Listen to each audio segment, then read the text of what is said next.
Hi, ich bin Jette. Herzlich willkommen zurück auf meinem Kanal. Heute gibt es ein Video zum Thema Gesichter realistisch zeichnen. Und zwar möchte ich da ein kleines Anfänger-Tutorial geben und euch so ein bisschen Schritte geben, die man ganz gut befolgen kann, wenn man das gerne lernen möchte. Close your eyes.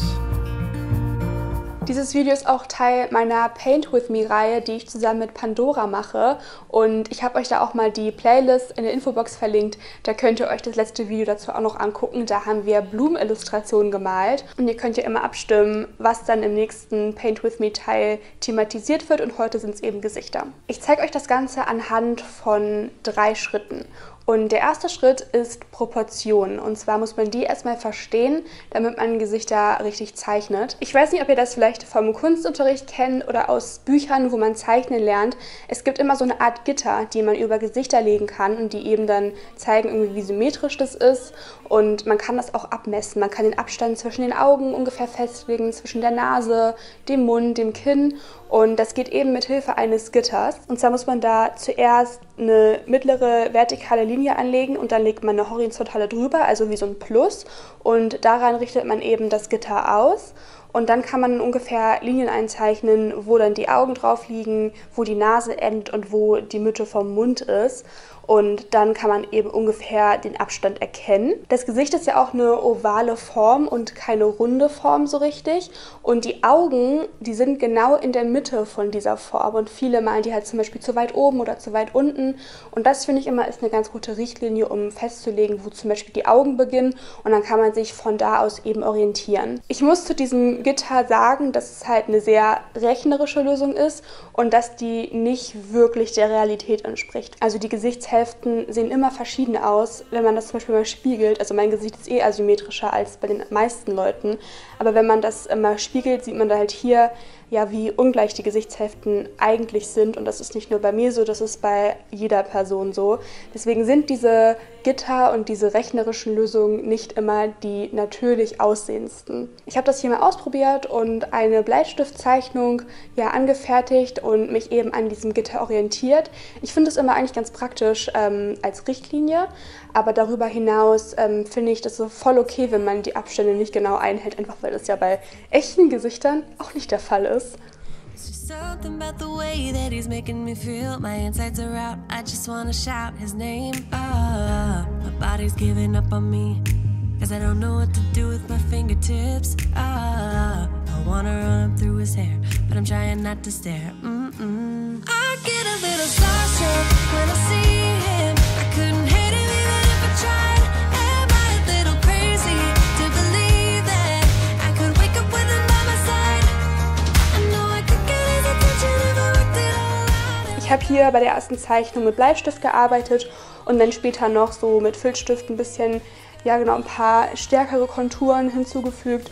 Und das ist halt eine Zeichenübung, die man machen kann. Einfach mal so ein paar Gesichter zeichnen, schon mal zum Reinkommen, zum Anfang, damit man ungefähr weiß, wie die Proportionen stimmen. Und um das Ganze jetzt mal an einem echten Gesicht zu üben, sage ich jetzt mal, habe ich ein Foto von mir gemacht und möchte jetzt anhand von diesem Foto ein bisschen mehr üben, wie man Gesichter malt, die es halt in Wirklichkeit gibt. Ich habe dieses Foto von mir gemacht, ich habe mir das ausgedruckt und dann kann ich auf jeden Fall jetzt anhand von diesem Foto mal eine Zeichnung von mir anfertigen. Man kennt ja sein eigenes Gesicht auch immer ganz gut, also vielleicht ist es gar nicht so schlecht zum Üben, aber ihr könnt natürlich auch noch von irgendeiner anderen Person ein Gesicht ausdrucken.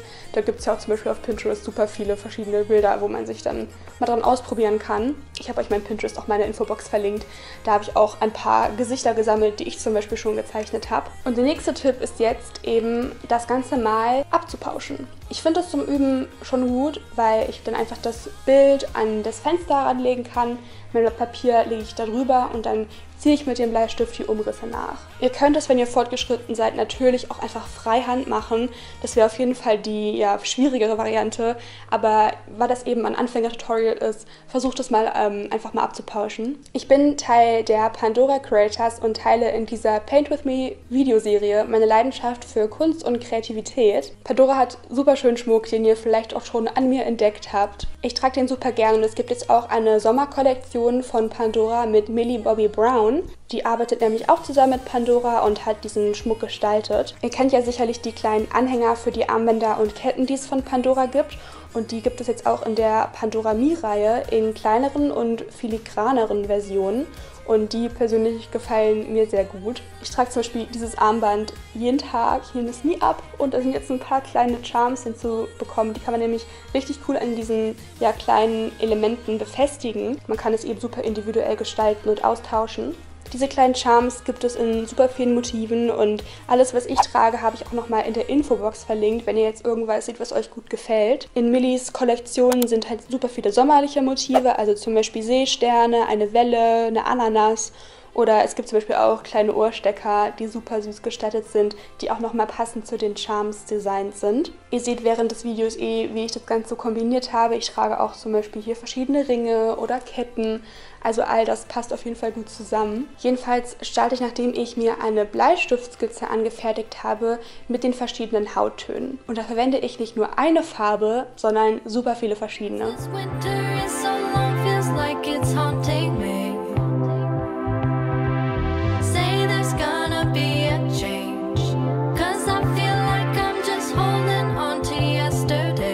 Ich baue Hautfarbe immer mit super vielen verschiedenen Tönen auf. Also je nachdem natürlich, was für eine Hautfarbe ihr malen wollt, könnt ihr halt auch einfach mehr Brauntöne einbringen oder mehr Orangetöne, wärmere, kühlere Töne. Das kommt ganz auf die Nuance an. Und den Stift halte ich eben sehr flach. Ich drücke das auch nur sehr sanft auf und dann arbeite ich mich immer so Schicht für Schicht weiter und intensiviere die Farbe. Beim Arbeiten mit Buntstift hat man ja einfach auch super viele Farbnuancen, die es innerhalb von so einem Bild gibt. Und ich finde, wenn man das dann direkt vergleichen kann, eben die Zeichnung und dann das Foto, dann sieht man ungefähr, an welchen Stellen die Haut ein bisschen wärmer ist, wo das Licht drauf fällt, wo sie heller ist, wo vielleicht Schatten entstehen. Und genau darauf muss man eben achten beim Zeichnen, dass man eben versucht, ähnliche Farbtöne genau dort aufzubauen. Und wie ich eben schon gesagt habe, arbeite ich da immer sehr fein, also in sehr feinen Schichten übereinander. Und ich baue einfach die Farbe auf. Wenn ich mit der Farbgebung zufrieden bin, dann verwende ich so einen etwas helleren Stift, mit dem ich die Farbe gut verblenden kann. Also das sieht dann so ein bisschen aus wie so ein Filter, als hätte man den drüber gelegt, wenn man die ganzen Farben mit einem Stift verblendet quasi. Also ich drücke den sehr stark auf, den Stift, und es bringt einfach dann die Farben besser zusammen, finde ich immer. Jetzt habe ich hier dann mit den Lippen weitergemacht und habe da versucht, die Farbgebung ähnlich zu treffen. Und ich bin wirklich konstant am Vergleichen, wie sieht es auf dem echten Bild aus, wie sieht es auf der Zeichnung aus. Hier für die Augenbrauen mache ich ganz kleine, feine Striche, die unten ansetzen, dann gehen die halt nach oben. Und manchmal wachsen die aber auch von oben und dann ziehe ich die in die andere Richtung. Und dann immer nach außen und dann zum Schluss verdicke ich das Ganze einfach.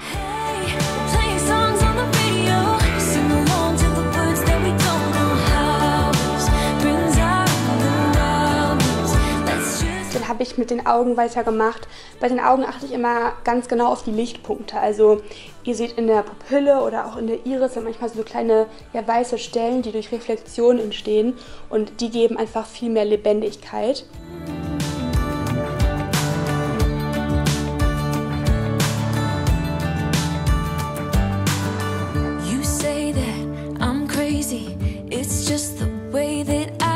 Ich habe dann mit den Händen weitergemacht und dann zum Schluss auch noch den Schmuck gezeichnet. Ihr wisst, ich bin nicht so ganz der Pro im Händemalen. Ich habe da auch ein Video zu gemacht, wo ich das lerne. Das habe ich euch mal hier oben auf dem i verlinkt. Schaut da gerne vorbei, wenn ihr auch mehr über Händemalen wissen wollt. Ich habe jetzt hier die Hände fertig gemalt und jetzt mache ich mich an den Schmuck.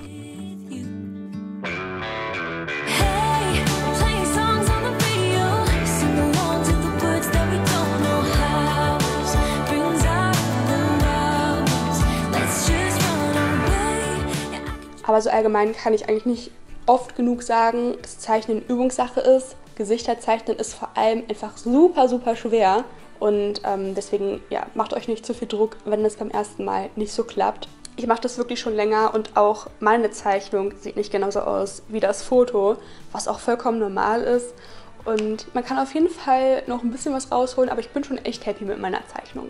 Und jetzt male ich die Umrisse nach, und zwar mache ich eine Line Art. Ich mache ja immer super gerne Line Art und ich finde, indem man die Umrisse von einem Objekt oder in dem Fall jetzt von einem Gesicht nachzieht, kann man auch nochmal viel mehr darüber lernen. Ich benutze für diese Illustration Fineliner oder Filzstifte, die ja eben eine feine Spitze haben, je nachdem wie dick ihr eure Linien haben wollt. Ich wechsle auch manchmal dann die Stifte tatsächlich ab und gehe jetzt die Umrandung entlang. Solange man es nicht sieht, dass ihr den Stift abgesetzt habt, kann man das natürlich trotzdem machen. Also ihr seht es ja bei mir auch. Es soll halt eben nur aussehen, als hättet ihr den Stift nicht abgesetzt. Ihr könnt natürlich trotzdem mogeln. Gerade so um die Augen rum ist es immer besser, wenn man einen feineren Stift hat, da man so eben mehr Detail dazu bekommt. Indem man eben einfach die Outlines zeichnet, bekommt man schon mal ein gutes Gefühl für das Gesicht und ja, die Anatomie. Deswegen mache ich das persönlich immer sehr gerne, auch einfach so zur Übung.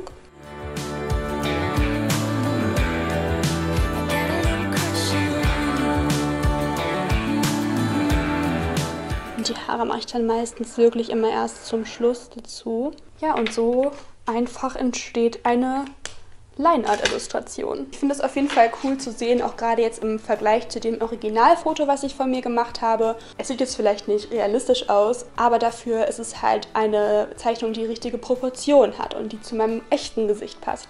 Und das zur Übung ist auf jeden Fall auch hilfreich. Wenn ihr noch mehr zum Schmuck von Pandora wissen wollt, euch dafür interessiert, wie gesagt, der Link dafür ist in der Infobox. Also auch nochmal danke an Pandora, dass ihr mich bei der Videoserie hier unterstützt. Ihr könnt euch auch gerne das letzte Video der Paint With Me Reihe angucken. Da haben wir Blumen gemalt mit Aquarellfarben. Das habe ich euch auch nochmal gleich in der Endcard verlinkt. Da bedanke ich mich sehr bei euch fürs Zuschauen. Auf jeden Fall nicht vergessen, mich zu abonnieren, die Glocke zu aktivieren. Und dann sehen wir uns hoffentlich im nächsten Video. Bis dann. Tschüss. Hey, play songs on the radio.